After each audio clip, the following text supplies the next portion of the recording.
Hi hello ಎಲ್ರಿಗೂ ನಮಸ್ಕಾರ, good morning. ಪ್ರತಿ ವಾರ ಒಂದಲ್ಲ ಒಂದು ಕನ್ನಡ ಸಿನಿಮಾಗಳು ಬಿಡುಗಡೆನೇ ಆಗ್ತಾ ಇರ್ತವೆ. ಅದರಂತೆ ಈ ವಾರ ಒಟ್ಟು 3 ಕನ್ನಡ ಚಿತ್ರಗಳು ಬಿಡುಗಡೆ ಆಗ್ತಾ ಇದ್ದಾವೆ.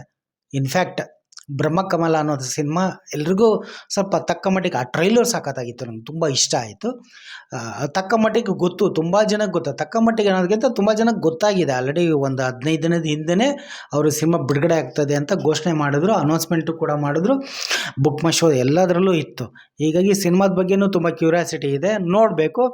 ಸೊ ಈ ವಾರ ರಿಲೀಸ್ ಆಗಿರೋ 3 ಸಿನಿಮಾಗಳು 3 ಸಿನಿಮಾಗಳಿಗೆ ಬಿಡುಗಡೆ ಆಗ್ತದೆ. ಮೊದಲನೇದು ಬಂದು ಬ್ರಹ್ಮಕಮಲ, ಎರಡನೇದು ಬಂದು ಭಾಗ್ಯಶಾಲಿ, ಮೂರನೇದು ಬಂದು ಜಗಮೆಚ್ಚಿದ ಮಗ. ನೋಡಿ, ಜಗಮೆಚ್ಚಿದ ಮಗ ಸಿನಿಮಾ ಬಂದು ಒಂದು ದಾಖಲೆ ಆಗಬೇಕಾಯಿತು, ಬಟ್ ಅವರು ಇದ್ದಕ್ಕಿದ್ದಂಗೆ ಬಿಡುಗಡೆ ಮಾಡ್ತಾಯಿದ್ದಾರೆ.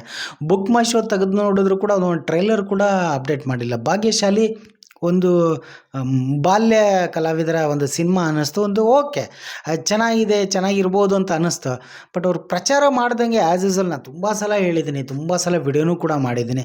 ಯಾಕೆ ಈ ಥರ ಮಾಡ್ತಾರೆ ಅನ್ನೋದೇ ಅರ್ಥ ಆಗಲ್ಲ. ಬಟ್ ನಾನೊಬ್ಬ ಸಿನಿಮಾ ಅಭಿಮಾನಿಗೆ ಹೇಳ್ಬೋದು, ಅಂದರೆ ಸಿನಿಮಾ ಬಿಡುಗಡೆ ಆಗೋ ಸಿನಿಮಾಗಳೆಲ್ಲ ನೋಡಿಬಿಡ್ತಾರೆ ಪ್ರಚಾರ ಮಾಡೋದ್ರಿಂದ ಆ ಥರ ಅಂತ ಹೇಳ್ತಾ ಇಲ್ಲ.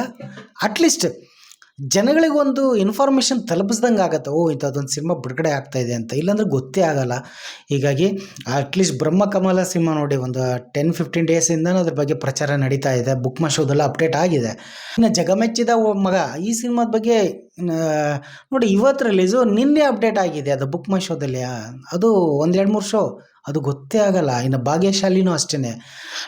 ಸ್ವಲ್ಪ ಈ ಥರ ಮಾಡೋದ್ರಿಂದ ಒಂಚೂರು ಎಲ್ಲೋ ಸಿನಿಮಾ ಅಭಿಮಾನಿಗೆ ನಮಗೂ ಕೂಡ ಬೇಜಾರಾಗುತ್ತೆ. ಸಿನಿಮಾ ನೋಡ್ತೀವೋ ಬಿಡ್ತೀವೋ ಗೊತ್ತಿಲ್ಲ, ಅದು ನೋಡಲೇಬೇಕು, ಅದ್ರ ಬಗ್ಗೆ ಏನಿಲ್ಲ. ಬಟ್ ಜನಗಳಿಗೆ ಗೊತ್ತಾಗಬೇಕಲ್ವಾ, ಯಾಕೆ ಈ ಥರ ಮಾಡ್ತಾರೋ ಅದೇ ಅರ್ಥ ಆಗಲ್ಲ. ವಾಟ್ ಎವರ್ ಇರಲಿ, ನಾನು ತುಂಬ ಚಿಕ್ಕವನು, ಯಾರೇನೋ ವೃತ್ತ ಏನೋ ಅನ್ಯತಾ ಭಾವಿಸ್ಬೇಡಿ. ಸೊ ಈ 3 ಸಿನಿಮಾಗಳಿಗೂ ಒಳ್ಳೆಯದಾಗಲಿ, ಆಲ್ ದ ಬೆಸ್ಟ್ ಅಂತ ಹೇಳ್ತೀನಿ. ಸೊ ನಿಮ್ಗೆ ಏನು ಅನಿಸುತ್ತೋ ಕಾಮೆಂಟ್ ಮಾಡಿ ತಿಳಿಸಿ. ಧನ್ಯವಾದಗಳು.